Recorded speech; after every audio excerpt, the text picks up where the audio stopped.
So they are not a bad defensive team. They've had their issues in coverage a little bit, but I mean, when you look at them against the run, they do a pretty good job of it. So the first two levels of the defense, they play pretty assignment sound, and they fill run gaps pretty well. Jamal Adams has found a nice niche as a smaller box defender, like everyone clamored for the last few years. He's still awful in coverage. When he ends up in coverage, he's really bad. But playing like up in the box, playing smaller linebacker type of role, which is what he's been. He's essentially been a will linebacker for them. There's a couple of weaknesses with the front seven. Devin White has not played well at all this year.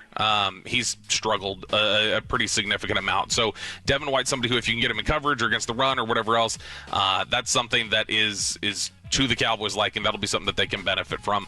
And then for the most part, I like what they've got on the defensive line, and the way that they're able to, sustain against, run blocking and different things like that. But Jonah Laulu, I think is his name. Sure. He's the defensive tackle. He's been good for them as a pass rusher. He's been able to generate a little bit of pressure for them. One of the few guys who has. But against the run, he gets moved pretty consistently and takes some bad run fits.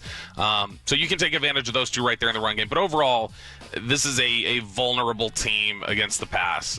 Who is Crosby going to be lining up against the most? He'll switch. He goes back and forth. But I would imagine he'll be across from right tackle most frequently, which this has not been. I mean, Maxx is still by far their best player. He's the one guy who can consistently generate pressure for them, and that's been the problem for the Raiders this year. They don't get enough pressure.